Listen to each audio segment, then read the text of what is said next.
pembahagian sel. Jadi kalau kamu tengok dalam gambar rajah ni, dalam sini kita ada banyak gambar lah. Jadi kita pergi dulu pada gambar yang atas ni. Jadi kita ada gambar macam lelaki tu kan. Cikgu letaklah nama dia berwarna ni. Yang ini nama dia Ahmad Syakirin. Okey. Sini pula cikgu letak nama dia Siti Zulaika. Okey, Ahmad Syakirin, Siti Zulaika. Dia orang ni pasangan suami isteri lah. Dah berkahwin. Jadi bila dah berkahwin tu, dia adalah rumah tangga kan. Antara yang aktiviti yang dia orang buat ni adalah hubungan seksual lah. Jadi bila melibatkan hubungan seksual, dia ada melibatkan organ pembiakan. Jadi melibatkan organ pembiakan. Tapi kita cerita dulu tentang Ahmad Syakirin. Ahmad Syakirin ni lelaki. Okey. Nama pun lelaki kan, Ahmad Syakirin, nama lelaki. Bila dia lelaki, dia ada pencirian kepada lelaki itu sendiri. Antara yang paling mudah nak beza lelaki dan perempuan adalah organ pembiakan. Jadi di organ pembiakan ni dia ada yang paling penting sekali adalah testis. Di testis, di dalam testis ni dia ada proses yang mana akan berlaku pembahagian sel melibatkan proses meiosis. Jadi proses meiosis ni akan menghasilkan sperma. Okey. Akan menghasilkan sperma. Proses meiosis, testis ni akan menghasilkan sperma. Ini salah satu yang paling awal sekali meiosis. Kemudian sperma ni juga dipanggil sebagai sel gamet. Ini nama umum lah, sel gamet. Nanti kita akan tengok lagi. Selain daripada di dalam testis, dekat pipi tu macam mana pula? Di pipi. Di pipi Ahmad Syakirin. Di bibir Ahmad Syakirin. Di hidung Ahmad Syakirin. Di tangan Ahmad Syakirin. Sel-sel apa yang ada di situ? Yang kita panggil dia sebagai apa? Secara umumnya lah. Secara umumnya maksudnya secara mudahnya kita nak panggil dia apa? Kita panggil dia sebagai sel soma. Sebab apa? Dia tak terlibat dalam organ pembiakan. Dia tak terlibat sebagai gamet. Dia kita panggil sebagai sel soma. Jadi yang ada dalam testis tu iaitu sperma, kita panggil sebagai sel gamet. Jadi untuk pembahagian sel ni kamu ada dua benda kamu kena fahamkan. Yang pertama adalah sel soma, iaitu selain daripada sel gamet di dalam testis tu, itu adalah sel soma. Dia akan memberikan pencirian bentuk kepada keadaan orang tu. Orang tu macam mana? Warna kulit dia, warna mata dia, bentuk tangan dia, bentuk jari dia, kuku dia macam mana. Itu adalah melibatkan sel soma. Manakala untuk sel gamet pula adalah untuk generasi yang seterusnya, iaitu yang melibatkan pewarisan. Sekarang ni kita pergi kepada Siti Zulaika. Siti Zulaika pula, dia sama macam Ahmad Syakirin tadi. Kalau sel yang ada dekat hidung, ada dekat bibir, ada yang dekat tangan, dekat perut dia, semua kita panggil sebagai sel soma. Dia akan mencirikan Siti Zulaika ni mengikut kepada apa yang ada dalam sel soma tu. Jadi antara yang memberi kawalan kepada sel soma ni, kamu kena ingat nukleus. Dalam nukleus tu ada kromosom. Kemudian untuk Siti Zulaika juga, dia ada organ pembiakan. Dalam organ pembiakan dia tu, yang antara yang penting adalah ovari. Di ovari ni akan berlaku apa? Proses apa? Proses meiosis. Akan menghasilkan apa? Menghasilkan ovum. Cikgu tanya, cikgu jawab kan? Jadi proses meiosis berlaku di sini. Proses meiosis berlaku di sini. Jadi ovum ni apa? Ovum ni juga dipanggil sebagai sel gamet. Okay. Jadi selain daripada dalam testis tu, dekat tempat-tempat lain kita panggil dia sebagai sel soma. Tapi di dalam ovari itu sendiri adalah sel gamet. Dalam ovari itu sendiri adalah sel gamet. Macam mana nak hasilkan ovum tu? Melalui proses meiosis. Proses meiosis. Jadi nama proses yang panjang tu dia ada nama lain sebenarnya. Kamu tak payah pening kepala lah, nanti cikgu cerita lagi banyak lagi pening kepala kan. Jadi ini yang paling mudah sekali. Ovari akan menjalankan proses meiosis untuk penghasilan ovum. Ovum dengan sperma tu adalah sel gamet. Selain daripada yang ada kat dalam testis dan ovari itu, kita panggil sebagai sel soma. Okey, kita pergi pada Ahmad Syakirin dulu. Ahmad Syakirin, sel soma dia ada 46 kromosom. Yang nak mencirikan Ahmad Kamal ni warna kulit dia apa? Bibir dia tebal ke nipis ke, tak ada bibir ke, hidung dia mancung ke, penyet ke, telinga dia cuping yang bersambung tak bersambung ke, semua ditentukan oleh kromosom yang 46 ni. Kromosom 46 ni juga ada di dalam testis. Ada juga di dalam testis. Ya, tapi apabila dia mengalami proses meiosis, okey, di dalam testis itu apabila dia mengalami proses meiosis, 46 ni dia akan hilang separuh. Hilang separuh. Daripada 46 dia akan jadi 23 sahaja kromosom. Jadi dia akan hilang separuh. Tinggal 23. Cuba besarkan sikit. Dia akan tinggal 3 sahaja bilangan kromosom. Jadi sperma tu ada 23 sahaja kromosom. Boleh dia ada 23 kromosom. Sama juga di dalam Siti Zulaikha, pada awalnya dia mestilah ada 46 kromosom, tapi apabila mengalami meiosis, dia akan menyebabkan kehilangan lagi 23, ataupun dia akan berlaku pengurangan dalam proses meiosis tu. Sel gamet akan jadi 23 sahaja kromosom. Dia tak boleh sel gamet tu ada 46 kromosom, nanti dia akan bahaya kepada anak. Jadi proses ni dia mesti ada sebab dia kenapa dia nak kurangkan bilangan kromosom. Jadi apabila ada hubungan seksual, jadi di testis ni, sperma-sperma yang dihasilkan di dalam testis melalui proses meiosis akan disimpan di dalam epididymis. Okey, epididymis ni yang bahagian atas ni. Cikgu bawah ni hitam, boleh nampak. Ada bahagian atas tu. Akan disimpan di situ. Jadi bila ada hubungan seksual akan ada ejakulasi, pancutan sperma lah. Kenapa dia boleh pancut sperma tu? Sebab berlaku pengecutan pada epididymis. Bila dia kecut epididymis, epididymis akan tolak sperma masuk ke dalam vas deferens. Okey, ini vas deferens. Cikgu tak nak detailkan lah. Nanti ada bab yang kita akan belajar detail tentang tu. Dia akan masuk ke ureter kat sini. Kemudian penis ni akan bawa masuk sperma tu ke dalam vagina. Okey, dia masuklah. Lebih kurang 500 juta, 200 ke 500 juta sperma masuk ke dalam vagina. Kemudian dia akan berenang sampai ke tiub falopio. Di tiub falopio tu nanti akan berlaku persenyawaan di antara sperma dengan ovum. Jadi sperma sekarang ada 23, ovum pun ada 23. Akan berlaku apa? Persenyawaan. Bila berlaku persenyawaan, dia akan membentuk zigot. Zigot ni berapa bilangan kromosom? 46 kromosom.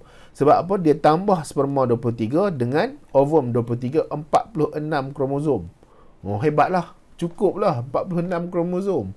Ahmad Syakirin 46, Siti Zulaikha 46. Mai anak tu nanti 46 kromosom juga. Nanti kalau dia kahwin juga nanti dengan wife dia, dapat anak 46 kromosom juga. Jadi hebat Tuhan cipta proses meiosis ni. Untuk kurangkan bilangan kromosom, kekal dari satu generasi ke generasi yang lain, kromosom tetap 46. Dia tak boleh lebih, tak boleh kurang, tak boleh berganda terlalu melampau. Dia akan membahayakan generasi-generasi yang seterusnya. Kalau lebih satu pun dah masalah. Okey, 46. Jadi dapatlah anak dia 46 kromosom ni. Okey, 46. Jadi dia dapat anak lelaki. Anak lelaki, kita nak buh nama apa? Kita buh nama dia Ahmad apa? Ahmad Syuaib. Okey, Ahmad Syuaib. Cikgu letak je lah ni. Tak ada kaitan dengan siapa-siapa je. Kalau kamu nama Syuaib pun, kamu janganlah terasa hati. Bukan kamu sebenarnya, ni nama letak saja. Jadi Ahmad Shuaib, kromosom dia 46 ni, dia sebenarnya hasil cantuman antara kromosom Ahmad Syakirin dengan Siti Zulaikha. Kalau kamu nampak sini, ni kan, warna dia sama kan? Maksudnya kromosom yang ini, yang ini datang daripada Ahmad Syakirin. Yang untuk tepi ni pula datang daripada Siti Zulaikha. Ahmad Shuaib ni dia ada kromosom datang daripada Ahmad Syakirin dan Siti Zulaikha. Dan dia pencirian dia tu untuk pasangan yang pertama. Dia ada pasangan-pasangan ni sampailah 23 pasang. Pencirian yang ini dia mesti melibatkan kromosom tu, dia mencirikan benda yang sama. Dia mencirikan benda yang sama. Contohnya kita ambil kromosom nombor 2 ni. Kalau kita ambil satu tempat jin. Jin. Kamu akan belajar jin ni ya. Kita panggil sebagai jin. Bukan jin.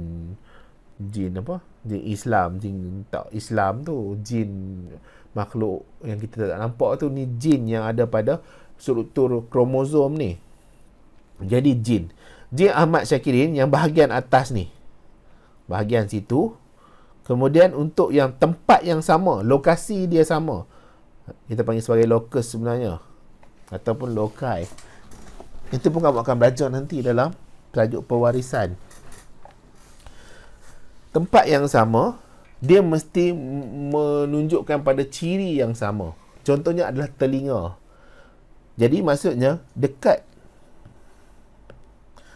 sini ni dia mesti telinga. Daripada yang jin kromosom Ahmad Syakirin, Siti Zulaikha pun mesti telinga juga. Dia tak boleh lain daripada tu. Dia mesti telinga dan telinga. Dia tak boleh lain daripada tu. Okey? Dia tak boleh lain daripada tu. Kalau satu kita panggil jin. Satu kita panggil jin. Kalau dua, iaitu dua Siti Zulaikha, Ahmad Syakirin, Ahmad Syakirin, Siti Zulaikha, kita panggil sebagai alel. Kalau dua lah. Okay, dua jin. Kita panggil sebagai alel. Dia mesti ciri yang sama. Jadi maksud ciri yang sama ni, kalau atas ni untuk rambut, tepi ni pun untuk rambut. Dia tak boleh satu untuk rambut, satu untuk kaki. Kalau satu untuk rambut, satu untuk kaki itu ada masalah lah. Ada sesuatu yang berlaku, dia akan hair wire. Maksudnya dia akan jadi kelang kabut. Ini bahaya kepada Ahmad Shuaib tu nanti. Contohnya kita ambil yang bahagian lain. Kalau bawah ni warna biru ni, kalau atas untuk rambut, bawah tu untuk hidung contohnya. Jadi Ahmad Syakirin kat tempat yang sama juga untuk hidung, tempat yang sama juga untuk Siti Zulaikha untuk hidung. Dia tak boleh satu untuk hidung, satu untuk kulit. Tak boleh. Okay, dia mesti sama sebab dia berpasangan. Jadi pasangan-pasangan ni, kita nak berwarna apa? Warna hijau. Pasangan-pasangan ni kita panggil sebagai kromosom homolog. Kita panggil sebagai kromosom homolog. Jadi sehinggalah dia membentuk 23 pasang.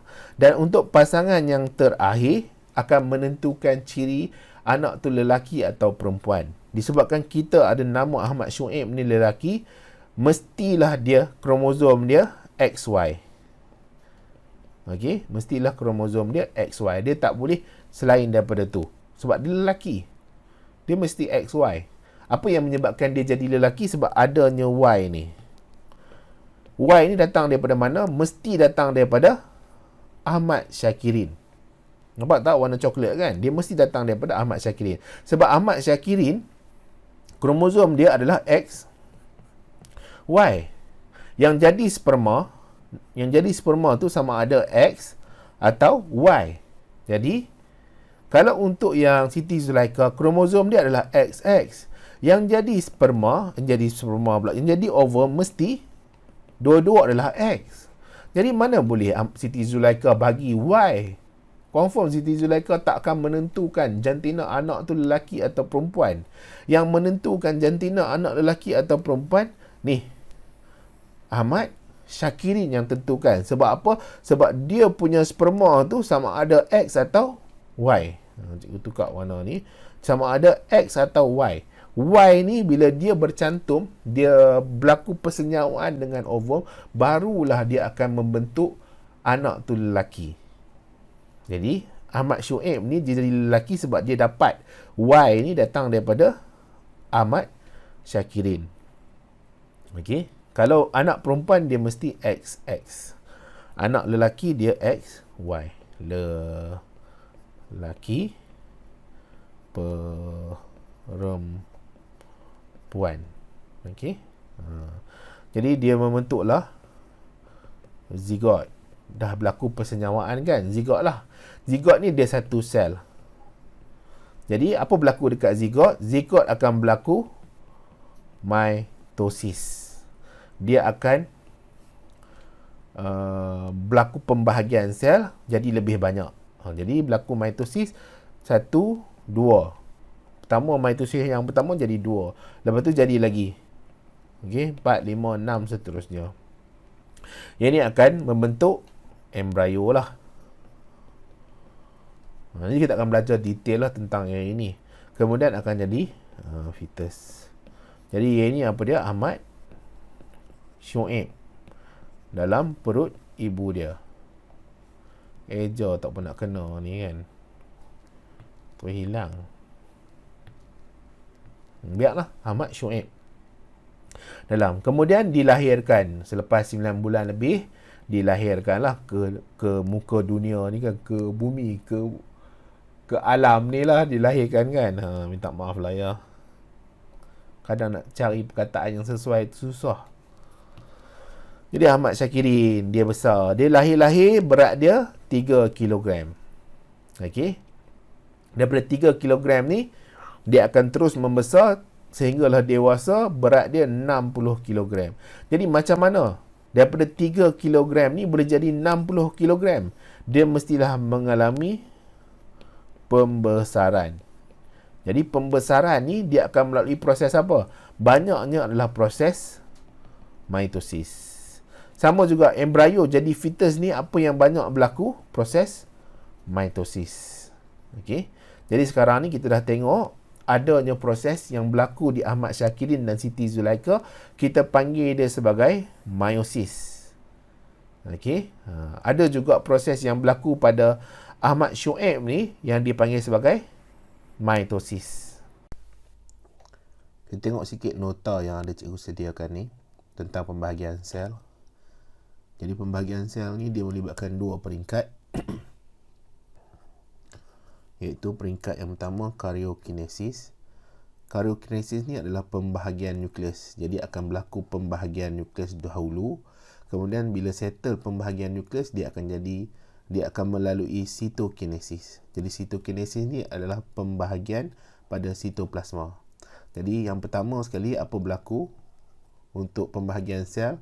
Dia akan berlaku dulu pembahagian pada bahagian nukleus. Selepas habis pembahagian pada bahagian nukleus, dia akan ada pembahagian pada bahagian sitoplasma yang dipanggil sebagai sitokinesis. Jadi kena ingatlah terminologis karyokinesis, sitokinesis. Cikgu percaya sebelum ni waktu kamu ambil sains kata 1, 2, 3, kamu tak pernah dengar lagi perkataan-perkataan karyokinesis, sitokinesis ni. Jadi bila kamu dah ambil tingkatan 4 ni, kena biasakanlah untuk mendengar, menyebut perkataan-perkataan biologi ni supaya nanti mudah kita nak ingat. Kemudian ini ulangan ada sebut dah sebelum ni tentang sel. Sel ada 2 jenis yang ini. Dia sel ni banyak lah. Tapi bila melibatkan pembahagian sel ni, kita nak bezakan sel-sel yang dekat badan ni, kita bezakan secara 2. Iaitu sel soma dan sel gamet. Jadi sel soma ni sel badan selain daripada sel gamet. Terhasil daripada proses mitosis. Kromosom dia diploid. Apa maksud diploid? Diploid ni maksudnya keadaan kromosom tu dalam keadaan penuh. Ataupun bahasa Inggeris dia full set. Full set. Keadaan kromosom dia full set. Jadi dia adalah 2N. N tu dia single set, satu set kromosom. Untuk manusia, satu set adalah 23. Jadi kalau 2N bersamaan dengan 2 darab dengan 23, iaitu 46. Dia ada 46 kromosom untuk diploid. Jadi dia ada diploid. Satu lagi kita panggil sebagai haploid. Jadi haploid ni dia N sahaja. Jadi sama dengan N saja, sama dengan 23. Untuk manusia ada 23 sahaja kromosom bila sebut tentang haploid. Jadi kromosom ni dia ada kromosom paternal, kromosom maternal. Dia akan membentuk kromosom homolog. Jadi kalau kamu tengok yang atas ni dia ada datang daripada ayah, datang daripada ibu. Yang ini yang datang daripada Ahmad Syakirin tadi. Okey. Yang satu lagi datang daripada Siti Sakinah. Okey, Siti Sakinah. Kalau tak salah lah, dah terpadam dah, cikgu dah guna slide yang baru sebenarnya ni. Boleh ya? Yang Siti Ahmad Syakirin tu dia dipanggil sebagai kromosom paternal, dengan Siti Sakinah tu kromosom maternal. Untuk sel gamet pula, dia adalah sel pembiakan terhasil daripada proses meiosis. Dari kromosom dia adalah haploid. Kromosom dia adalah haploid. Jadi gamet je, boleh sebut gamet je, kamu kena bayang dia adalah sperma dan ovum lah. Kemudian kita masuk pula kepada kita sel. Dalam kita sel ni merujuk kepada turutan kejadian. Jadi maksudnya bila ada turutan, dia ada first apa yang berlaku, second apa yang berlaku. Takut kamu tak faham ni. First maksudnya ada perkara pertama yang berlaku dulu, diikuti dengan perkara kedua dan seterusnya. Dia kena ada berturutan perkara tu, melibatkan penggandaan DNA serta pembahagian sel untuk hasil dua sel anak. Jadi hujung sekali dia akan ada dua sel anak yang terhasil daripada proses kita sel ni. Ataupun kita sel ni dia ada bahagian yang dipanggil sebagai mitosis, nanti akan hasilkan dua sel anak. Jadi kita tengok kita sel tu sendiri ada apa dalam kita sel. Yang pertama sekali dia ada fasa G1. Fasa G1, selepas fasa G1 dia ada fasa S. Selepas fasa S dia ada fasa G2. Kemudian dia akan masuk ke fasa M. Jadi fasa G1, fasa S, fasa G2 ni kita panggil dia sebagai interfasa. Kemudian apabila dia nak masuk dalam fasa M, dia adalah selepas interfasa, fasa M. Fasa M tu merujuk kepada mitosis dan juga dia ada terlibat dengan sitokinesis. Okey, sekarang ni kita pergi dulu kepada fasa G1. Fasa G1, apa berlaku di fasa G1? Kamu kena ingat, bila di fasa G1, sel tu masih baru lagi. Sel tu maksudnya dia baru lepas daripada mitosis sebenarnya. Dia baru lepas daripada mitosis, dia masih lagi baru, masih lagi kecil lah. Dia tak berapa lagi terbentuk dengan lengkap. Jadi waktu ni lah dia akan membesar. Daripada baru tu dia akan terus membesar. Jadi bila dia terus membesar, dia akan hasilkan organel-organel yang akan duduk di antara nukleus dan plasma, membran plasma. Sebagai contoh, dia akan hasilkan mitokondria, jalinan endoplasma kasar dan licin, lysosom, semua itulah mitokondria akan berada di antara nukleus dengan plasma membran. Dan nukleus dia waktu ni adalah besar lah. Sebab apa? Sebab dia merangkumi semua yang ada kromosom di dalam tu. Jadi kromosom sekarang ni dipanggil sebagai kromatin. Kenapa dia dipanggil sebagai kromatin? Kerana kromosom tu dia mempunyai bentuk yang berbenang halus panjang. Okey, jadi kromosom dia bentuk berbenang halus panjang. Boleh kamu nak panggil kromosom, boleh tak? Boleh, tak ada masalah. Panggillah dia kromosom. Tapi bila kita sebut dia kromatin, kita tahu struktur kromosom tu adalah berbenang halus panjang. Sekali lagi ya, Kamu nak panggil kromosom tak ada masalah, boleh panggil.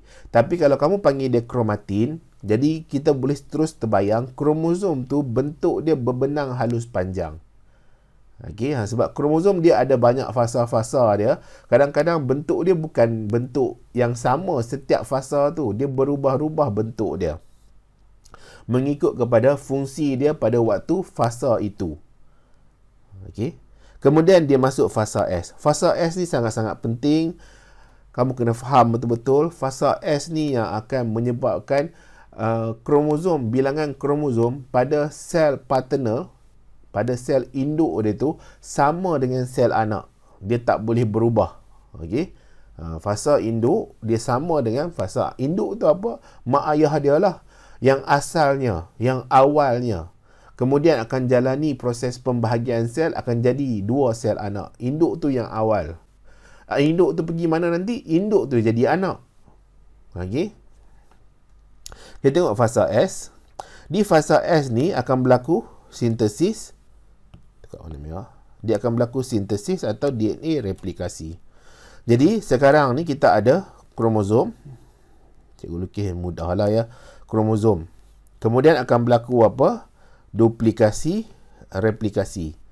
Ini cikgu singkatkan lah. Kamu tak boleh sebab dalam biologi ni ada short form. Memang dia internationally used.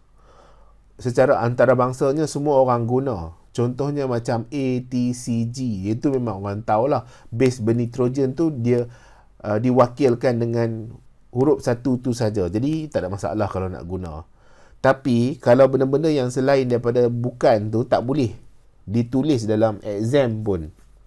Contohnya macam duplikasi, replikasi ni kena tulis secara penuh lah. Baru orang tahu apa benda tu.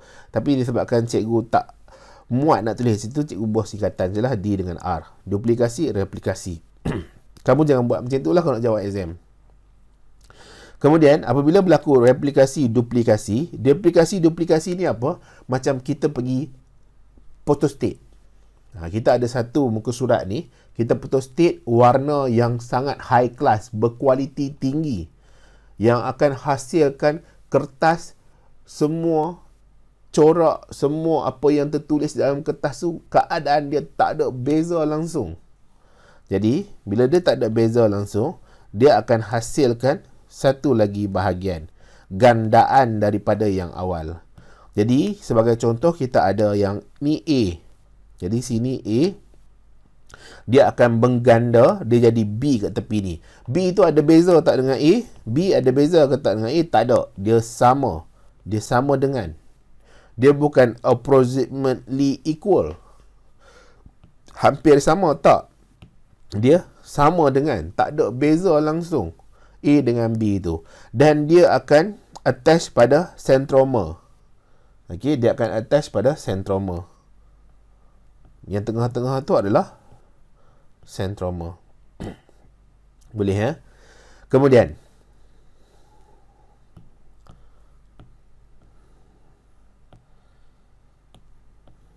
kita ada yang ini. Yang ini cuba besarkan dia. Yang ini satu kromosom. Jadi kita panggil dia, boleh panggil dia sebagai kromosom. Jadi setiap fasa tu, bahan genetik yang ada tu kita boleh panggil dia kromosom, tak ada masalah. Cuma apabila dekat G1 dia berbentuk berbenang halus panjang, kita boleh panggil dia secara khusus kromatin. Sebab kita tahu dia berbenang halus panjang, boleh disebut sebagai kromatin. Nak sebut kromosom boleh tak? Boleh. Kemudian dekat fasa S ni, kita tak panggil dia kromatin dah. Kita tak panggil dia kromatin. Sebab apa? Sebab dah berlaku replikasi dan duplikasi. Sekarang ni, apabila dia replikasi dan duplikasi, okay, separuh ni dipanggil sebagai kromatid. Dan separuh lagi dipanggil juga sebagai kromatid. Jadi kalau kedua-dua ni, apa hubungan dia? Kita boleh panggil dia sebagai kromatid kembar. Kenapa kembar? Sebab dia sama. Dia tak ada beza. Kromatid kembar yang akan bercantum di centromer. Akan bercantum di centromer. Boleh ya? Akan bercantum di centromer.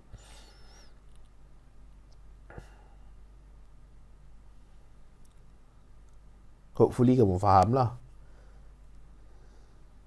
Kemudian kita ada fasa G2. Di fasa G2 apa berlaku? Sel akan terus membesar. Dia akan terus membesar. Dia akan terus kekal aktif menjalankan fungsi-fungsi harian dia lah. Contohnya fungsi harian ni menghasilkan enzim. Jadi dia akan terus hasilkan enzim lah. Atau fungsi harian ni menghasilkan hormon. Insulin ke glukagon ke dia akan terus hasilkan. Tak ada masalah. Cuma pada waktu yang sama dia akan jalankan persiapan terakhir sebelum dia masuk mitosis atau fasa M. Kemudian bila dah settle fasa G2 ni, dia akan masuk fasa M. Di fasa M, fasa mitosis, iaitu melibatkan mitosis dan sitokinesis. Sebelum cikgu pergi pada fasa mitosis ni, kita nak kira dulu macam mana nak kira kromosom.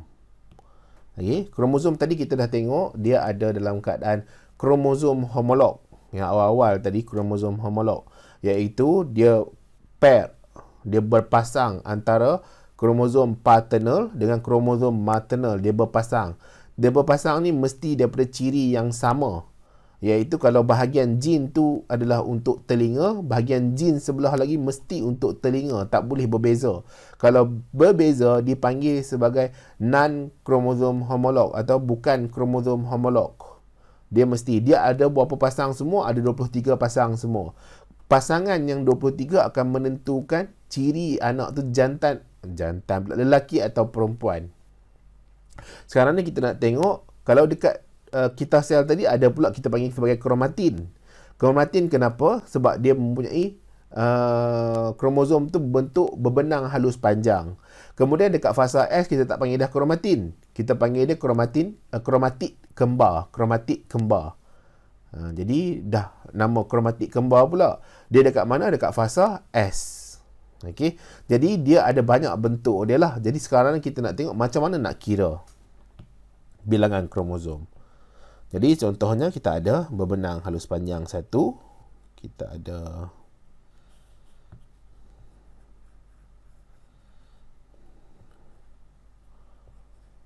benang halus panjang kromatik kembar. Okey, macam mana nak kira ni? Dia pengiraan dia, yang ni 1, yang ni 2 kromosom, yang ni 3 kromosom, 4, 5, 6. Ada 6 kromosom semua. Yang ni kamu jangan kira pula.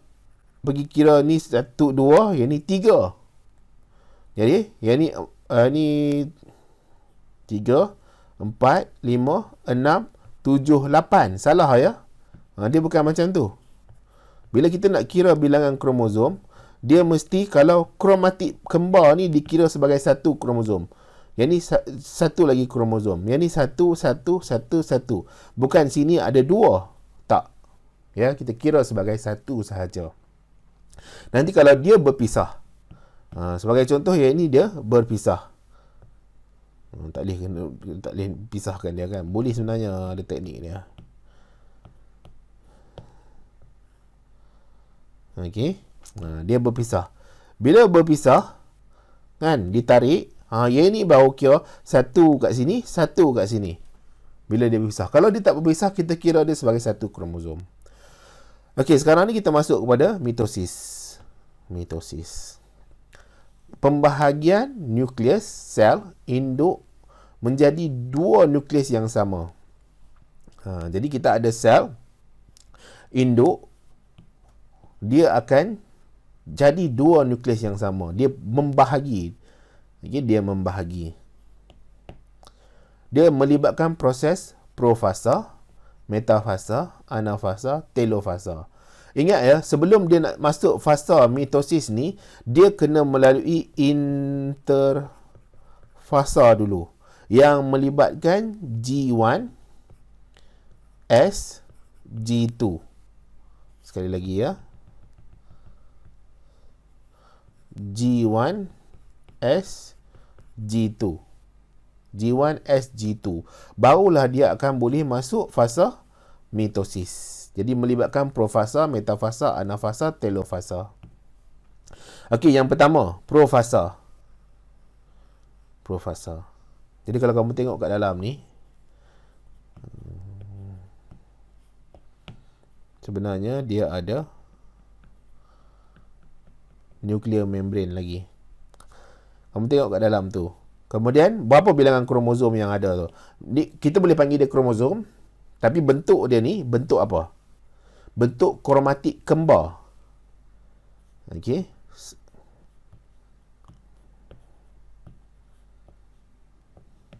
Satu ni satu kromatid. Satu lagi satu kromatid. Jadi hubungan antara dua ni adalah kromatid kembar. Jadi ada berapa kromosom semua dalam nukleus ataupun dalam sel ni? Ada satu, ada dua, ada tiga, ada empat saja nukleus. Kamu jangan kira ni sebagai 5, 6, 7, 8. Tak. Dia ada 4 saja kromosom ya. Okey. Kita tengok pada profasa. Apa berlaku di profasa?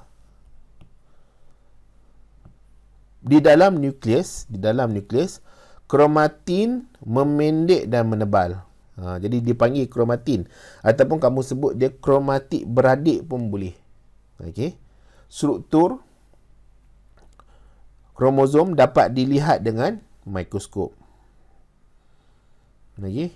Struktur kromosom sekarang ni dapat dilihat dengan mikroskop.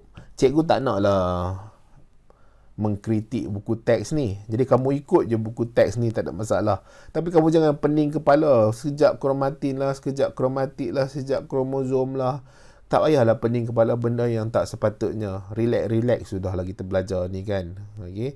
Nanti kamu belajar lagi waktu matrikulasi, waktu diploma, waktu degree. Lagilah mendalam benda tu. Jadi jangan terlalu risau lah. Okey, struktur kromosom dapat dilihat dengan mikroskop. Jadi kita ada di dalam nukleus, kromatin memendek dan menebal.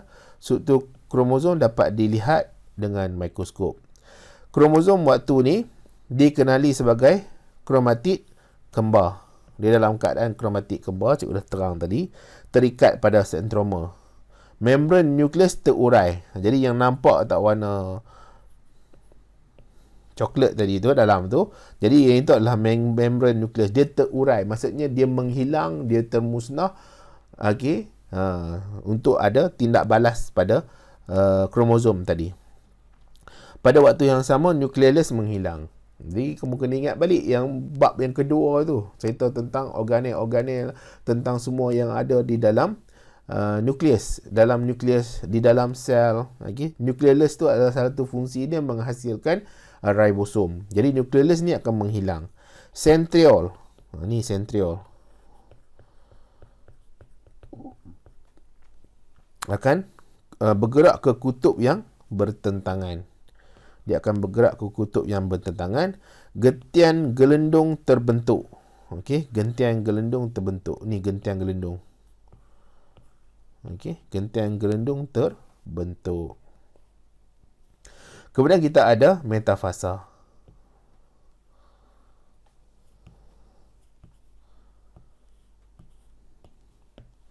Metafasa, centriole berada di kutub yang bertentangan. Jadi centriole ni dia berada pada kutub yang bertentangan. Kemudian kromosom tersusun di satah khatulistiwa. Tersusun di satah khatulistiwa. Dia susun 4 kromatik beradik itu, kromatik kembar, akan tersusun di satah khatulistiwa. Sentroma mula membahagi. Sentroma yang tengah-tengah ni, dia mula membahagi. Dia seolah-olah macam nak terpisah sebab ditarik oleh gentian gelendung. Dia tak berlaku sepenuhnya lagi lah. Dia baru macam mula-mula nak terpisah pada metafasa. Sebab tu dalam metafasa ni, yang penting sekali kamu kena ingat, dia bersusun di satah khatulistiwa. Itu poin paling penting sekali metafasa. Kemudian kita ada anafasa. Sekarang ni dia dah terpisah dah. Dia dah terpisah. Sebab dia dah tarik pada sentroma tadi. Sentroma tu dah ditarik oleh gentian gelendung. Gentian gelendung ni macam tali yang tarik dia ke tempat yang bertentangan. Kalau kamu tengok sini, ini ada berapa bilangan kromatik beradik? Saya selalu guna kromatik beradik. dia kromatik kembar. Sebab dulu pun ada buku bahasa Melayu disebut sebagai kromatik beradik. Jadi terikut-ikut. Tapi dalam buku teks kamu dia guna kromatik kembar, guna kromatik kembar. Jangan guna yang selain daripada tu lah. Dia ada 1, 2, 3, 4 kromatik kembar ataupun kromosom. Boleh sebut kromosom. Okey, boleh ya. Kemudian untuk yang dekat sini, tadi ada 4. Sekarang ni dia dah terpisah. Jadi ada berapa? 1, 2, 3, 4, 5, 6, 7, 8. Cikgu nak tanya, nombor 1 dan nombor 2 ni sama tak jenis kromosom dia? Nombor 1 dengan nombor 2. Sama lah, dia tak ada beza. Sebab apa? Sebab waktu dekat fasa S, iaitu interfasa, dia berlaku replikasi dan duplikasi, dia salin diri dia, hasilkan satu lagi bahagian. Dia menggandakan diri dia. Jadi nombor 1 dan nombor 2 ni kromosom dia tak ada beza langsung. Jadi maksudnya yang bahagian ni semua, ni bahagian cikgu bulat ni, dia tak ada beza dengan yang sebelah ni. Sebab apa? Yang nombor 1 dengan nombor 2 sama. Nombor 3 dengan nombor 4 sama. Nombor 5 dengan nombor 6 sama. Nombor 7 dengan nombor 8 sama. Tak ada beza langsung. Sekarang ni dia dah terpisah sebab ditarik oleh gentian gelendung untuk pergi ke kutub yang bertentangan.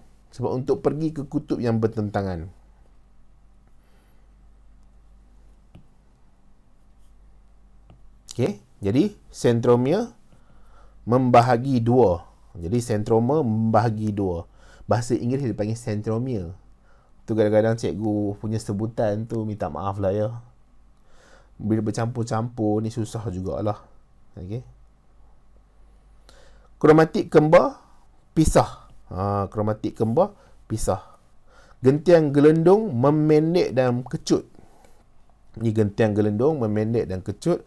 Kromatik kembar tarik ke kutub sel yang bertentangan. Okey. Fasa terakhir kromatik sampai ke kutub sel. Fasa terakhir. Kemudian kita pergi kepada telofasa. Apa berlaku di telofasa? Sekarang ni kamu nampak dia seolah-olah macam ada pencerutan di tengah-tengah ni. Dia mencerut. Kalau untuk sel haiwan, dia berlaku pencerutan. Kalau untuk sel tumbuhan, dia akan berlaku pembentukan plat sel. Jadi sampai ke kutub yang bertentangan. Kromatik dikenali kromosom anak. Jadi sekarang ni kromatik ni dia panggil kromosom anak. Dia tak panggil dah kromosom. Tak panggil kromatik. Sebab dia bukan dalam keadaan kromatik lagi. Jadi kromosom mulai berbentuk berbenang halus kromatin. Okey. Dia adalah proses yang berlaku di situ. Tapi tak payahlah.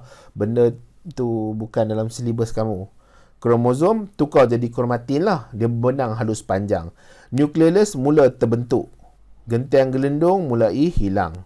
Membran nukleus baru terbentuk. Jadi membran nukleus, ini warna merah ni, dia mulai terbentuk lah. Okey. Telofasa diikuti dengan sitokinesis. Jadi semasa hujung-hujung telofasa tu sebenarnya dah start sitokinesis, tapi dia akan habiskan sitokinesis untuk pisahkan dua sel ini. Cikgu nak tanya, sini contohnya bahagian sel A, sini B. A dengan B sama tak sel dia? Sama ke tak? Atau tak sama? Atau sama? Dia sama, tak ada beza langsung A dengan B. Kemudian A dengan, yang ni contohnya, yang ni adalah A kosong. Sakkan sikit. Yang ni A kosong. Yang ni A 1. Yang ni B 1. A kosong adalah sama dengan A 1. Adalah sama dengan B kosong. Tak ada beza langsung. Sebab itulah mitosis, dia akan hasilkan sel yang sama. Bilangan kromosom pun sama. Ciri pada kromosom tu pun sama. Tak ada beza. Okey. Sebab tu, dalam tajuk dia, dalam penyataan tentang mitosis, pembahagian nukleus induk hasilkan sel induk yang sama. pada permulaan nukleus yang membahagi. Nukleus yang membahagi. Di hujung tu barulah sitoplasma. Pada permulaan dia berlaku karyokinesis. Kemudian baru dia berlaku sitokinesis. Okay. Kemudian kita tengok sikit kepada kepentingan mitosis. Jadi kepentingan mitosis, cicak, kadang cicak ni dia punya defense mechanism, pertahanan diri dia tu adalah melalui ekor dia. Jadi kalau ada pemangsa ni orang lah, organisma yang makan cicak ni, dia nak tangkap cicak lari kan. Jadi dia tangkap ekor dulu. Tangkap ekor tu terputus. Dia dapatlah makan ekor tu, tapi dia tak makan cicak yang bahagian kepala badan dia tu. Sebab bila dia dapat ekor tu, dia akan terus makan ekor tu lah. Cicak dapat selamatkan diri. Kemudian Hydra. Hydra ni kamu boleh Google search lah Hydra tu apa kan. Jadi dia boleh hasilkan individu baru melalui penunasan, tunas. Kemudian manusia pula, kalau kecederaan, dia nak ganti sel yang rosak. Kamu jalan-jalan, tiba-tiba terjatuh, luka bahagian lutut. Jadi luka tu disebabkan oleh hentakan tisu atau sel pada tar jalan. Menyebabkan sel tu rosak. Bila sel rosak, antara sel yang rosak tu, apabila berlaku pendarahan tu, maksudnya sel pada dinding arteri ataupun kapilari darah ataupun vena. Okay? Apabila dia luka tu, dia akan menyebabkan pendarahan lah. Kemudian sel juga, dia ada terlibat dengan perkembangan embrio. Cikgu cakap tadi yang awal-awal tu kan, zygote, embrio, fetus tu semua. Kemudian ada juga yang dipanggil sebagai terapi sel stem untuk rawat rawan yang rosak. Contohlah. Kemudian kita ada kepentingan mitosis untuk tumbuhan. Jadi dia boleh buat hasilkan anak-anak pokok yang baru melalui teknik tisu kultur. Teknik kultur tisu. Jadi maksudnya tumbuhan yang dihasilkan tu akan sama dengan yang induk asal dia. Jadi kalau induk asal dia tu menghasilkan buah yang manis, pokok dia kualiti tinggi, tahan serangga. Jadi anak-anak dia akan mempunyai ciri-ciri yang sama.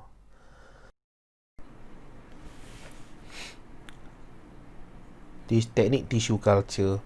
Jadi teknik ni adalah salah satu teknik yang ada di dalam mitosis lah. Jadi dalam penggunaan mitosis, ilmu mitosis tu kita apply, kita gunakan dalam kita buat teknik tissue culture. Jadi teknik ni tak adalah susah sangat ya. Jadi cikgu rasa di Malaysia ni terkenal lah dengan teknik ni. Dan kita punya universiti, kita punya bahagian penyelidikan memang ada banyak lah menggunakan teknik tissue culture ni. Jadi kalau kamu nampak kat sini, yang tepi ni, sini kita ada tumbuhan. Jadi kita boleh ambil sebenarnya pada bahagian-bahagian mana sahaja pada tumbuhan tu. Dan tumbuhan-tumbuhan ni dia adalah dia punya bahagian yang bagus untuk teknik tissue culture. Dan ini kena melibatkan penyelidikan. Mungkin ada tumbuhan dia bagus guna daun. Jadi kita guna daun lah. Ada tumbuhan dia bagus guna akar. Jadi kita guna akar. Ada tumbuhan daun tu ada jenis yang pucuk, daun muda kan. Ada daun yang tua. Jadi kita boleh cuba guna daun yang muda macam mana, daun yang agak tua macam mana. Jadi bahagian pada tumbuhan ni diikut kepada penyelidikan. Dia nak guna bahagian mana yang bagus untuk guna dalam teknik tissue culture. Pastinya tumbuhan yang berbeza juga dia punya bahagian-bahagian yang bagus digunakan dalam teknik tissue culture. Jadi dari segi penggunaan bahagian pada tumbuhan ni, kita boleh guna pada daun, pada batang, pada akar yang ada sel-sel ni. Okay, jadi kita paling mudah sekali kita ambil daun lah. Jadi daun tu diambil, kemudian dipotong dalam keadaan cebisan kecil yang kita panggil sebagai explant. Cebisan kecil yang kita panggil sebagai explant. Kemudian explant ni diletak di medium kultur. Jadi medium kultur kamu nampak kat sini, dia ada tulis perkataan mengandungi nutrien dan hormon. Jadi sekarang ni kita ambil dah cebisan daripada tumbuhan tu, iaitu pada daun tu, kita potong pada cebisan kecil. Cebisan kecil yang kita panggil explant tu diletak pada satu medium. Medium ni kita sediakan, kita letaklah nutrien-nutrien yang sepatutnya membantu dalam mitosis. Okay, nutrien-nutrien yang membantu dalam mitosis. Kemudian pastinya kena ada hormon juga. Jadi dengan ada hormon ni, dia akan encourage, stimulate, dia akan rangsang sel tu untuk mengalami proses mitosis. Jadi sel tu, daripada contohnya dia ada 100 sel pada daun explant tu. Contohlah ya, cikgu tak tahulah ada berapa, ada 100 contohnya. Jadi bila kita dah letak dia 100 sel ni pada nutrien yang betul, pada hormon yang betul, 100 ni akan berganda. Okey, dia akan mengganda lah, dia akan ganda sehingga dia jadi 1000. 1000 pula jadi 10,000. 10,000 jadi 100,000. Dan seterusnya dia akan menaik secara eksponensial. Okey, dia akan terus menaik. Sehinggalah dia membentuk callus. Dia menaik-naik ni dalam proses apa? Proses mitosis. Daripada satu cebisan kecil ni, dia membesar daripada cebisan tu. Dan dia akan membentuk callus. Jadi callus ni terbentuk dalam 4 ke 6 minggu. Di callus ni macam seolah-olah satu tumbesaran telah berlaku pada explant tu. Okey? Dia berlaku tumbesaran lah sebab sel dia tu berganda. Daripada satu hari ke satu hari berganda dalam proses mitosis. Sehinggalah callus terbentuk, iaitu pada minggu ke-4 dan ke-6. Okey, terbentuk dalam 4 ke 6 minggu. Seterusnya callus tu dipindahkan ke medium kultur baru. Dia pindah pula ke medium kultur baru. Tadi kita dah letak dia dalam satu medium yang ada nutrien dan hormon. Jadi kemungkinan medium tu telah habislah ataupun telah berlaku pengurangan kepada nutrien atau pada hormon. Jadi dia perlu diletakkan pada medium yang baru. Jadi medium yang baru ni dia adalah nutrien yang baru, hormon yang baru untuk rangsang pertumbuhan akar dan pucuk. Okey, jadi dia ada hormon-hormon tertentu yang bagus untuk rangsang pertumbuhan akar dan pucuk. Ada nutrien-nutrien tertentu yang akan rangsang pertumbuhan akar dan pucuk. Jadi kita letak kat sini lah. Jadi ada juga jenis antibiotik yang digunakan ya. Jadi tak ada dalam silibus kamu lah. Okey. Tapi nak bagi tahu ya, bila ada pertumbuhan akar dan pucuk ni dan ada pembentukan daun, ada pembentukan akar yang kuat, maka dia akan dipindahkan ke tanah. Jadi dipindah ke tanah lah. Tanah.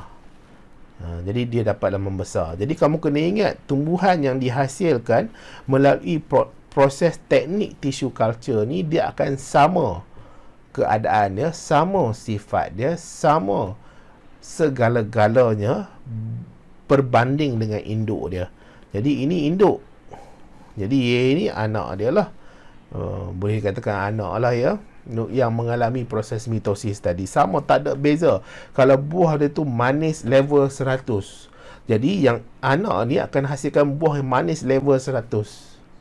Okay, sepatutnya lah kalau daun dia tu bentuk bulat, anak dia ni akan hasilkan daun bentuk bulat. Dia takkan beza, takkan sama sekali beza, kecualilah ada perkara-perkara yang membantutkan pertumbuhan dia atau mempercepatkan pertumbuhan dia.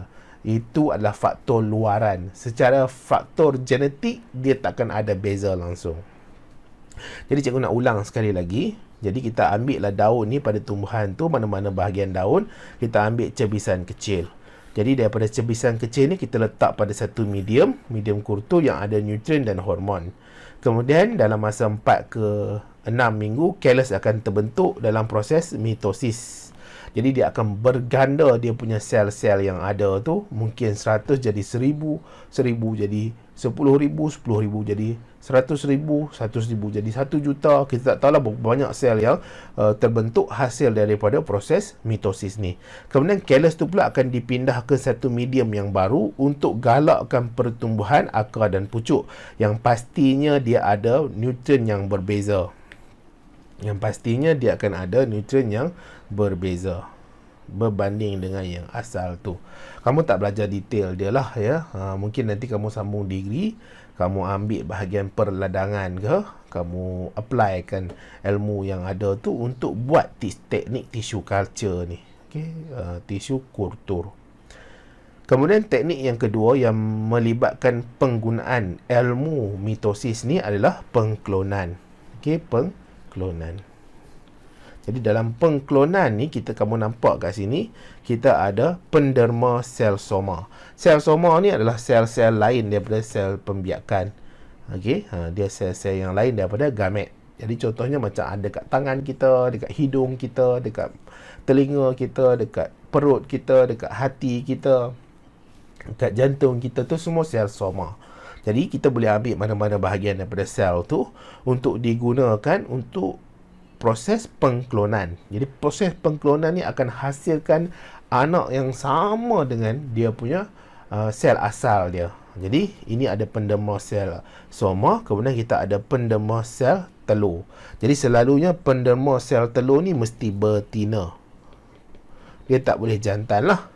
Jantan tak boleh penderma sel telur, dia mesti betina. Tapi penderma sel soma ni dia boleh jantan dan betina. Boleh jantan atau betina, boleh dua-dua, tak ada masalah. Dia tak ada gender bias dekat sini. Jadi sel soma tu diletak di kultur medium. Diletakkan satu medium supaya dia tak mati. Okey, diletakkan pada satu medium supaya dia tak mati. Sel tu kalau tidak ada nutrien, tidak ada hormon, dia ada kemungkinan untuk mati. Nutrien ni selain daripada itu kena ada oksigen juga. Kalau tak ada oksigen dia akan mati juga. Jadi kena ada medium yang akan membantu. Kultur medium ni adalah satu larutan, satu medium lah yang memberi semua keperluan sel tu untuk terus hidup. Jadi letak. Kemudian kena ambil juga sel telur tu. Tapi sel telur tu kita tak nak yang kat dalam ni. Nukleus yang ada dekat dalam tu kita tak nak. Kita nak nukleus daripada sel soma ni. Jadi kita kena ambil nukleus daripada sel soma. Ni nukleus yang di dalam ni. Kena ambil nukleus dalam ni, kena masuk di dalam sel telur. Tapi kita tak nak yang ada dekat dalam sel telur tu.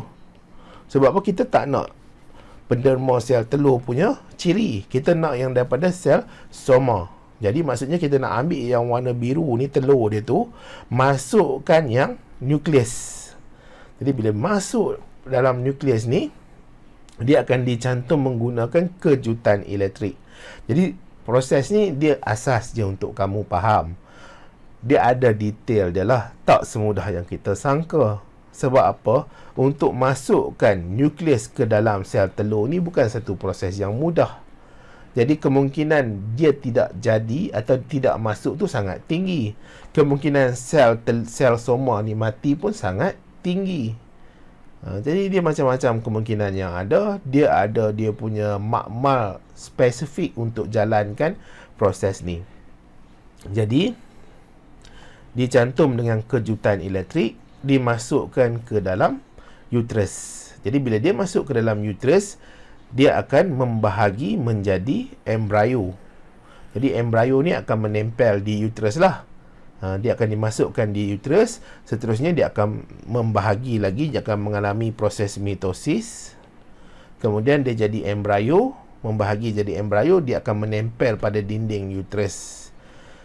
Seterusnya dia akan keluar sebagai haiwan klon. Jadi haiwan klon kamu nampak sini, dia sama dengan yang atas ni. Dia sama dengan atas. Dia takkan sama dengan sel telur ni. Jadi sebab apa? Sebab ni nukleus ni asal daripada sel soma. Dia bukan asal daripada sel telur. Okey? Jadi dia akan dapat haiwan klon yang akan sama sebiji dengan penderma sel soma. Dia takkan sama dengan sel telur.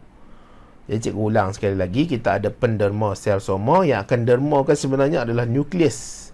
Jadi nukleus ni mesti dalam keadaan diploid. Dia full set of chromosome. Kalau contohnya macam harimau, kucing ni kalau dia, cikgu tak pastilah berapa bilangan kromosom dia, kamu kena check balik. Kalau dia ada 47, dia ada 48 kromosom. Jadi dia mesti full set 48. Dia tak boleh ada 24 kromosom. Tak boleh macam tu. Dia kena ada full set kromosom. Penderma sel telur ni confirm lah. dia akan ada separuh saja. Sebab sel telur ni gamet, dia ada bilangan kromosom yang separuh. Kita nak dia punya struktur tu saja supaya nanti dia boleh masukkan nukleus tu ke dalam sel telur melalui proses kejutan elektrik. Jadi dah jadi zigot lah sepatutnya. Ni dah jadi zigot. Zigot ni akan mengalami pembahagian sel. Dia akan masuk ke dalam uterus. Dia akan mengalami pembahagian sel menjadi embrio. Embrio ni akan menempel. Penempelan akan berlaku. Jadi bila penempelan berlaku, embrio akan membesar menjadi fetus. Fetus kemudian akan keluar sebagai haiwan klon yang akan sama dengan penderma. Tak ada beza langsung. Dia akan sama dengan penderma sel soma. Jadi untuk uterus ni siapa dia? Apa dia yang boleh dimasukkan? Yang ni boleh. Ibu yang hasilkan sel telur ni boleh jugalah. Ataupun mana-mana betina yang lain bolehlah. Kat jantan tak bolehlah. Jantan mana ada uterus. Jadi siapa-siapa yang ada uterus boleh dimasukkan dengan zigot ni. Jadi dia akan lahirkan anak yang bukan datang daripada genetik dia. Jadi si ibu tu, ibu tumpang ni, dia akan bawa anak yang tidak ada langsung kaitan darah dengan dia. Darah tu maksudnya tidak, betul ke tidak ada kaitan darah? Tidak ada genetik dia langsung. Kaitan darah tu kemungkinan ada lah. Sebab apa? Dia ada pengaliran di placenta tu kan. Pertukaran bahan-bahan tu. Tapi nanti jangan kamu pening pula nanti. Cikgu duk cerita panjang-panjang ni kamu pening pula. Tapi yang nak bagi tahu kat sekarang ni, dia tidak ada genetik langsung, tak sama langsung. Sebab apa? Dah dibuang waktu dekat sini. Okey. Jadi itu yang berlaku dalam pengklonan. Dia memang dah berlaku ya. Memang teknologi ni disahkan boleh dijalankan. Dan di China, tak salah cikgu, dia perklonkan kucing, tak salah, untuk gantikan kucing dia yang dah mati. Jadi boleh klon kucing dan akan hasilkan kucing yang sama dengan kucing yang mati tu. Okey. Jadi dekat manusia je yang tak dibuat lagi lah. Sebab apa tak dibuat dekat manusia? Sebab dia salah satu benda yang tak beretika lah. Dia melanggar hukum semula jadi manusia. Sebab semula jadi manusia ni dilahirkan melalui proses normal perkahwinan, ada kemasukan sperma, percantuman, persenyawaan dengan ovum yang dihasilkan oleh isteri dia. Kemudian dia mengandung selama 9 bulan, kemudian dilahirkan. Dan sekarang ni bila buat pengklonan, dia tidak ada semua proses tu. Tiba-tiba dapat lahir satu yang sama dengan induk asal dia, yang tidak ada proses pembiakan, tidak ada proses perkahwinan, tidak ada proses persenyawaan di tiub fallopian. Okey, semua tu tak ada. Jadi dia sesuatu yang melanggar hukum alam lah. Hukum etika kemanusiaan tu. Jadi ini ada teknik tissue culture dan pengklonan. Jadi untuk mitosis ni, dia mesti dalam keadaan yang terkawal. Okey, dia mesti keadaan yang terkawal. Jadi sel tu membahagi pada masa yang berbeza. Jadi sel tu dia terkawal, dia akan membahagi pada masa yang berbeza ikut arahan. Jadi dia ada arahan-arahan dalam badan ni, sama ada dia nak membahagi atau tak. Selalunya pada G1 tu dia dah bagi tahu siap-siap dekat sel tu, sel ni membahagi atau tak pada dekat G1. Kalau dia kata tak membahagi, tak dapat arahan apa-apa, dia akan kekal pada G1. Dia tak akan masuk kepada S ataupun kepada G2. Jadi ada jenis-jenis organ tertentu akan berhenti membahagi apabila saiz maksimum. Jadi dia akan berhenti membahagi apabila saiz maksimum. Dia mesti dalam keadaan terkawal lah. Kalau luar kawal, apa jadi? Yang ini akan menyebabkan tumor. Tumor ni ada yang bahaya, ada yang tidak bahaya. Yang tidak bahaya ni contohnya tumor benigna. Tumor benigna. Dia tidak berbahaya lah. Boleh dibuang melalui pembedahan. Okay, tak bahaya sangat. Dia tumor benigna ni di satu kawasan saja. Jadi pergi jumpa doktor, doktor ambil pisau dia tu. Teknologi pembedahan sekarang dia hebat kan. Okay. Kadang-kadang dia hasilkan luka yang sangat-sangat sedikit saja. 3-4 hari dah elok balik. Walaupun dah buat pembedahan. Tapi ada jenis tumor ni dia bahaya. Sebab apa? Dia boleh merebak. yang dipanggil sebagai tumor malignan. Juga tak pastilah ejaan dia macam mana ya. Lebih kurang macam tu lah, malignan. Yang ini akan menyebabkan kanser. Sebab apa? Tumor ni dia berlaku pada satu tempat. Sel yang kena tumor tu dia boleh pergi masuk ke dalam salur darah. Dia akan memberi kesan kepada kawasan-kawasan tubuh badan yang lain. Jadi bahayalah. Dia boleh merebak dan memusnahkan sel yang normal. Ada lagi lah penerangan dia secara mendalam. Jadi kalau nak cerita saja tentang kanser ni susah lah. Okay. Jadi kita ada faktor yang menyebabkan tumor ni boleh berlaku, kanser ni boleh berlaku. Antaranya adalah radiasi. Radiasi ni hasil daripada sinar X, sinar gamma, sinar ultraungu. Kemudian ada bahan kimia. Faktor dia bahan kimia contohnya datang daripada tar, tembakau. Kemudian ada faktor karsinogen. Contohnya formaldehyde, benzina. Ada juga faktor genetik, memang keluarga dia tu boleh dikatakan senang nak kena kanser sebabkan faktor genetik. Akhir sekali bakteria dan virus. Jadi ada bakteria-bakteria yang bila dia masuk dalam tubuh badan, dia boleh menyebabkan, merangsang sel tu menjadi sel kanser. Okey, dan menyebabkan tumor malignan. Ni ada contoh dalam buku teks bagi tumor tu macam mana dia merebak. Jadi dekat dalam breast untuk yang perempuan lah, dia ada tisu glandula. Tisu glandula ni dia terlibat dalam penghasilan susu lah. Jadi tumor ni dia ada satu yang jenis malignan ni. Jadi bila dia ada satu tu, dia pergi merebak, memberi kesan kepada sel yang tepi dia, glandula yang lain. Kemudian dia merebak lagi. Jadi merebak banyak. Kemudian tumor tu dia boleh masuk ke dalam salur darah. Bila dia masuk ke dalam salur darah, dia boleh merebak lah. Merebak ke dalam salur darah. Kemudian dia boleh, salur darah tu dia terlibat dalam salur limfa atau salur darah. Kemudian dia boleh pergi ke buah pinggang. Dan buah pinggang pula terkena pula disebabkan oleh sel kanser yang asalnya daripada payudara. Sangat-sangat bahayalah sebab dia boleh masuk dalam salur darah, pergi merebak ke seluruh tubuh badan.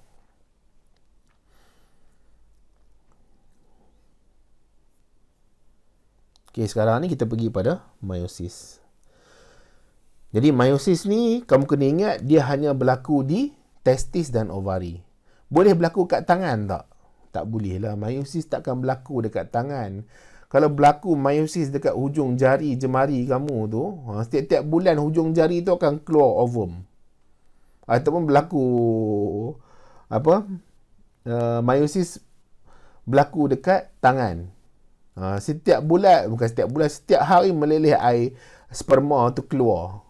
Tak boleh lah. Dia tak boleh berlaku kat tempat lain. Dia hanya boleh berlaku di organ pembiakan sahaja. Iaitu kalau lelaki tu mesti di dalam testis. Kalau yang wanita mesti di dalam ovari. Meiosis ni sangat-sangat spesifik pada bahagian itu sahaja. Tak boleh berlaku pada tempat-tempat lain. Jadi meiosis, proses pembahagian berlaku pada organ pembiakan. Dan akan hasilkan gamet. Gamet ni mesti haploid daripada diploid. Okey, dia mesti haploid. Haploid ni maksudnya dia separuh daripada diploid. Nanti kamu confuse kan cikgu letak separuh ni kan.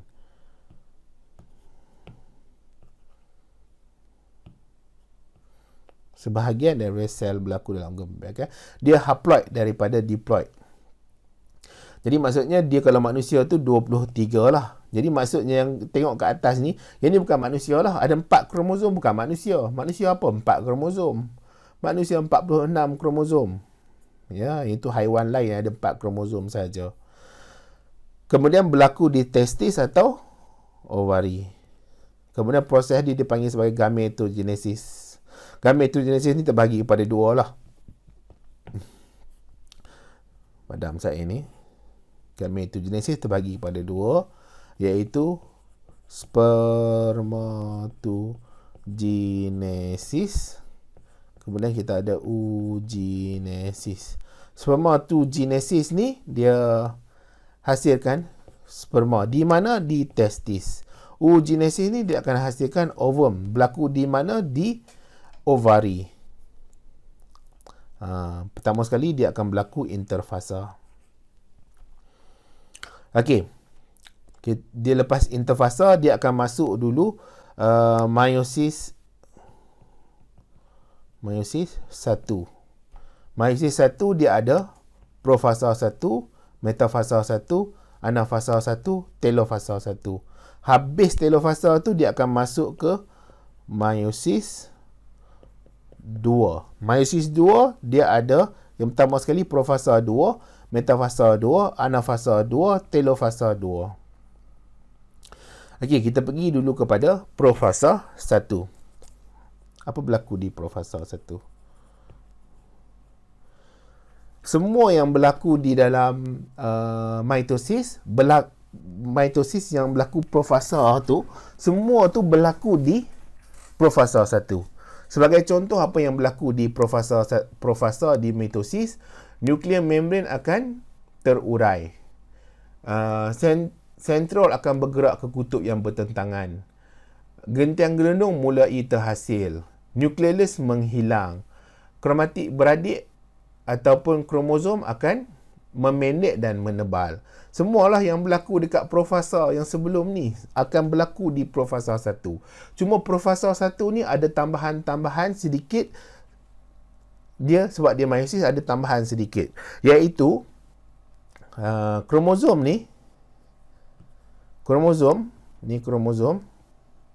ataupun kromatik kembar ni dia akan mencari pasangan-pasangan dia.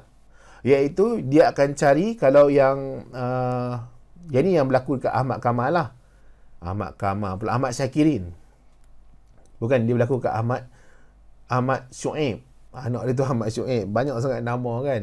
Kamu kena ingat yang tadi tu awal-awal tu cikgu sebut tu tentang Ahmad Syuaib. Ahmad Syuaib yang berlaku dalam Ahmad Syuaib. Jadi Ahmad Syuaib ni akan berlaku di mana Ahmad Syakirin punya kromosom dengan Siti Sakinah punya kromosom akan berpasang-pasangan. Dia akan membentuk 1 sehingga ke 23 pasang tu. Jadi dia akan membentuk pasangan-pasangan yang dipanggil sebagai kromosom homolog. Okey, dia akan membentuk kromosom homolog. Proses berpasangan tu dipanggil sebagai sinapsis. Proses dia nak membentuk pasangan tu dipanggil sebagai sinapsis. Jadi bentuk dia dipanggil sebagai bivalent atau tetrad.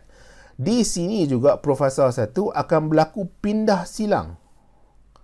Okey, akan berlaku pindah silang.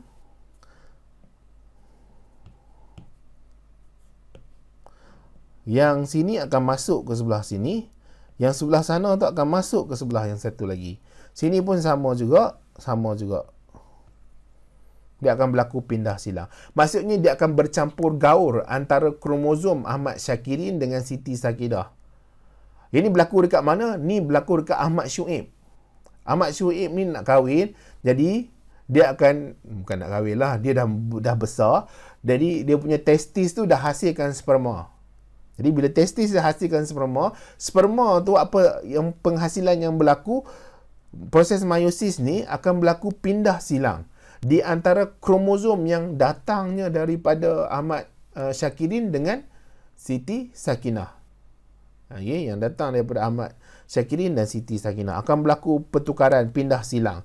Jadi akan bercampur gaul. Yang akan jadi sperma tu akan bercampur gaul. Yang ni berlaku dekat siapa? Berlaku dekat Ahmad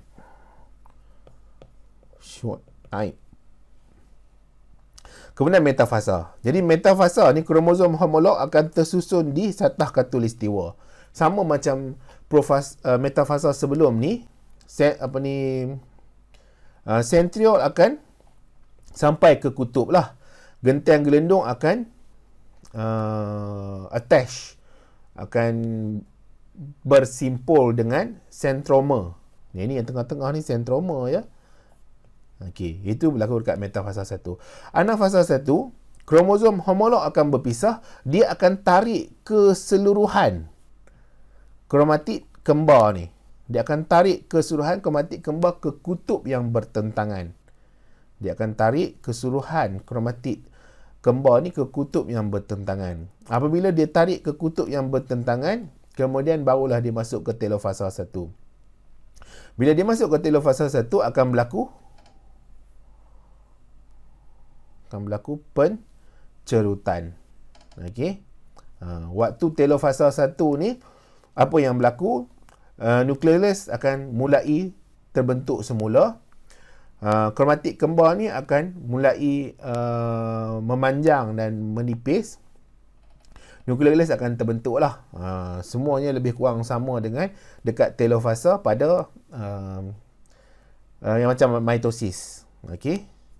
Kemudian untuk yang profasa, kamu ingat ya, yang atas ni telofasa dia akan hasilkan 1-2 anak sel. Dan 2 anak sel ni, yang ni awal dia 4. Kan? Ini awal dia 4. Tapi bila dah sampai ke telofasa ni, dia akan tinggal 2 saja. 2 saja. Okay? Jadi maksudnya dia akan hasilkan sel anak dia tu ada 2 kromosom. Berbanding yang awal ni ada 4 kromosom. Sebab apa? Sebab kat sini, dia tarik semua. Bukan dia pisahkan.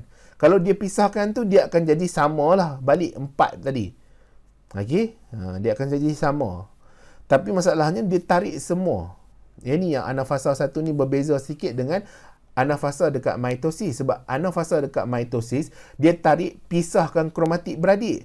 Yang ini dia tak pisahkan kromatik beradik. Dia tarik semua. Dekat profasa 2 pula, akan berlaku sama macam proses di mitosis. Nuklear membran akan menghilang, sentrol akan bergerak pada kutub yang bertentangan, kromatik beradik ni akan mulai menebal dan memendek. Okey. Gentian gelendung mulai terbentuk, kemudian masuk ke metafasa. Okey, masuk metafasa. Ni dua-dua ni masuk ya. Yang ni 1, yang ni 2. Dua-dua akan masuk ke metafasa bersusun di satah khatulistiwa. Anafasa pula dia akan tarik. Anafasa yang ini dia sama dengan mitosis sebab apa? Sebab dia tarik dan pisahkan sentroma tu. Kromatik beradik tu dia akan pisahkan. Jadi bila dia pisahkan kromatik beradik, dia tarik ke kutub yang bertentangan.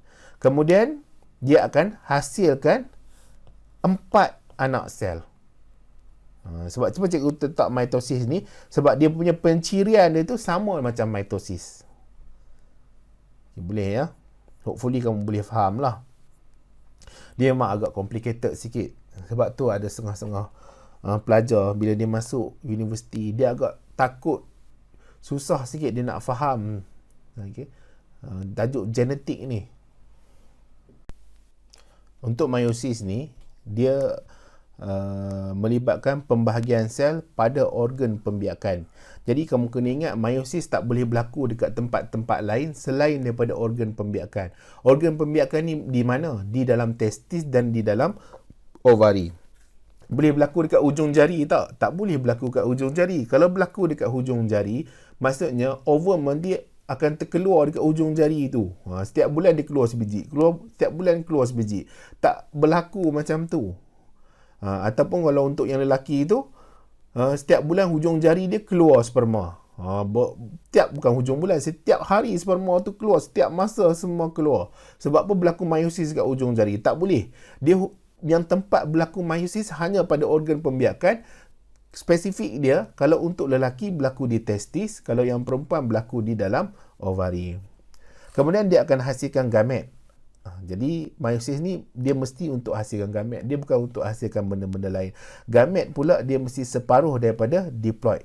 Kalau manusia 46, dia mesti separuh bahagi 2, 23 bilangan kromosom. Dia tak boleh lebih daripada tu, kurang daripada tu. Kalau lebih daripada tu bermasalah, kurang daripada tu akan masalah. Yang ni dah terang tadi, berlaku di testis atau ovari, dan proses ni dipanggil sebagai gametogenesis. Penghasilan gamet ni gametogenesis. Sebenarnya dia ada lagi spesifik. Okey, lagi spesifik. Kalau untuk lelaki dipanggil sebagai spermatogenesis. Kalau untuk yang perempuan dipanggil oogenesis. Jadi spermatogenesis ni akan hasilkan sperma. Oogenesis ni akan hasilkan ovum. Okey.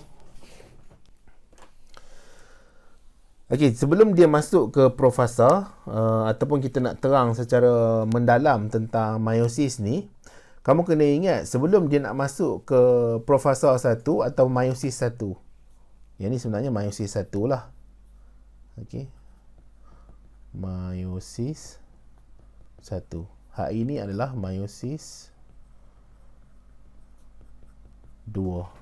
Sebelum dia nak masuk ke meiosis 1 dan meiosis 2, dia kena lalu dulu interfasa. Maksudnya, dia kena lalu dulu G1, S, G2. S ni berlaku apa? Duplikasi dan replikasi DNA. DNA itu akan membentuk kromatid kembar dulu. Jadi dia tak boleh terus-terus masuk, yang ini tak masuk pula. Tak, dia kena lalui interfasa dulu. Barulah lepas dia lalui interfasa dekat G2, dia akan enter atau masuk ke profasa 1. Yang ini adalah meiosis yang pertama lah, meiosis 1.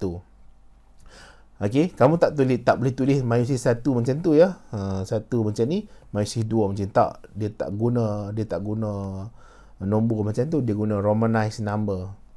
Okey, profasa 1. Profasa 1 ni penting.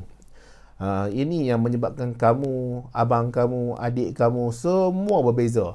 Tak ada langsung kamu nampak muka dia lebih kurang tu adalah, tapi tak macam kembar.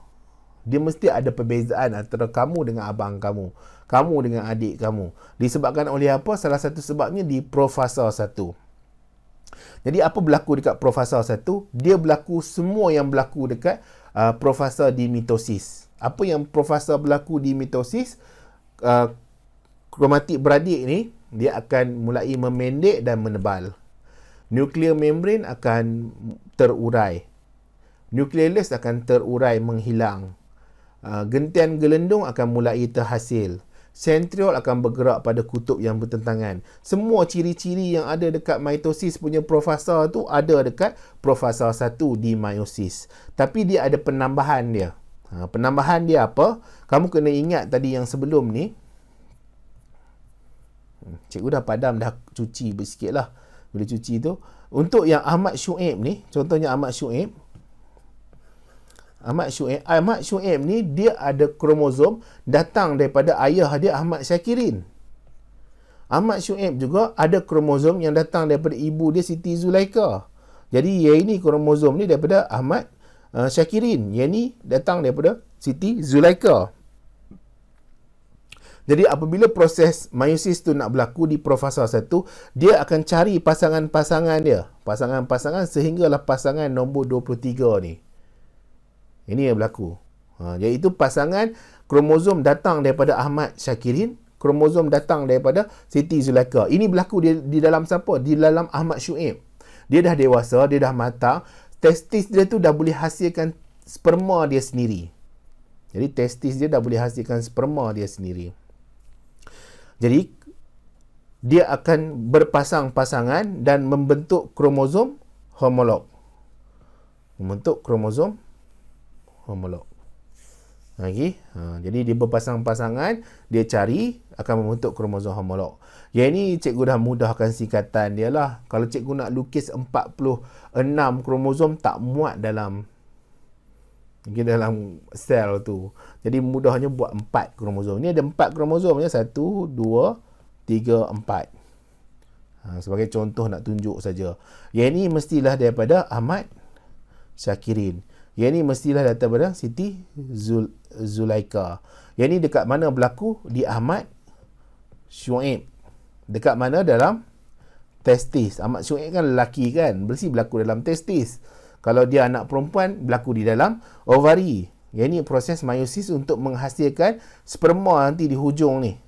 Yang ini semua akan jadi sperma. Dia akan jadi sperma.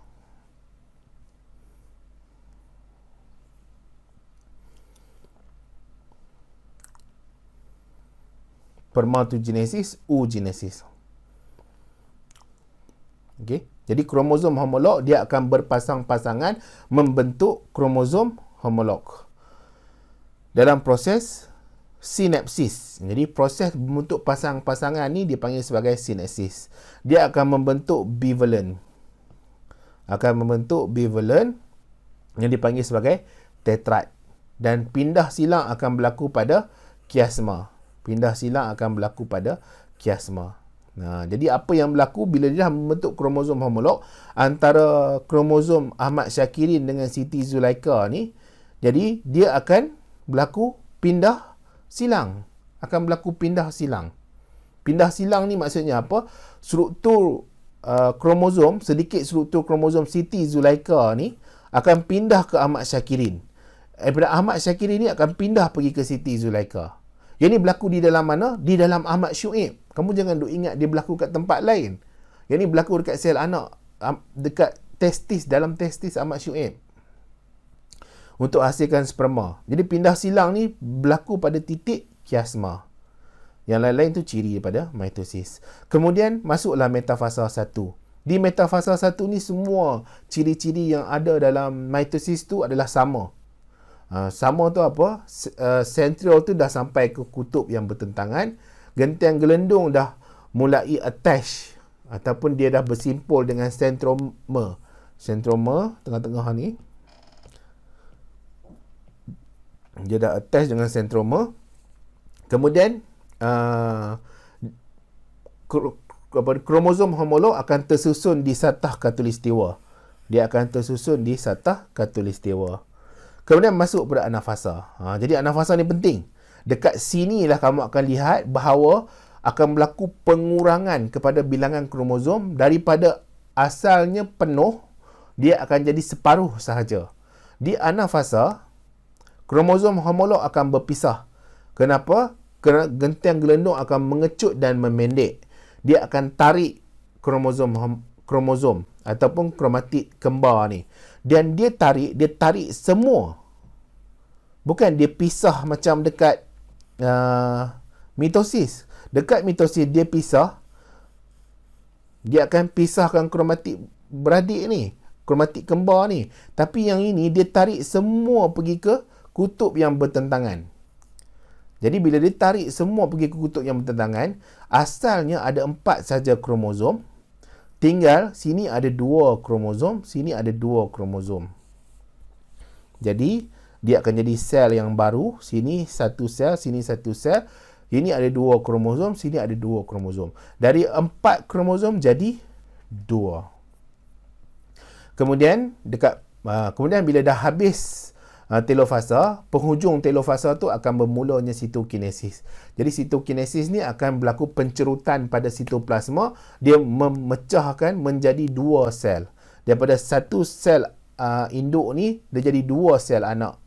Jadi 2 sel anak ni dia akan mulai barulah. Mulai baru tu maksudnya dia akan ada pembentukan nuklear membrane, adanya nukleolus apa semua tu.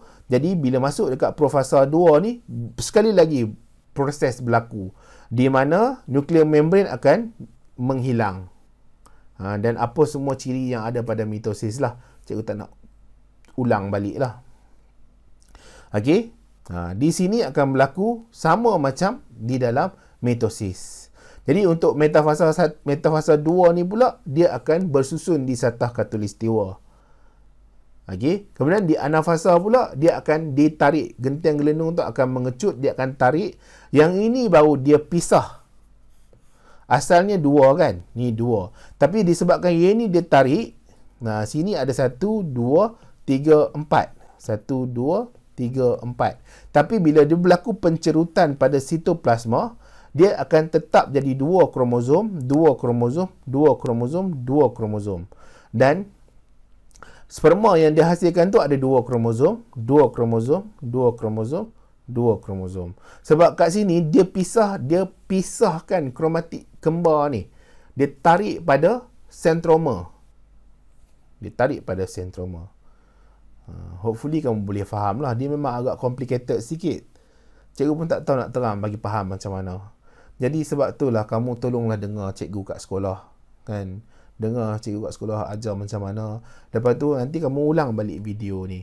Dengan harapan dengan ada yang kat sekolah tu, tambah pula dengan video ni, kefahaman kamu dapat lagi kukuh.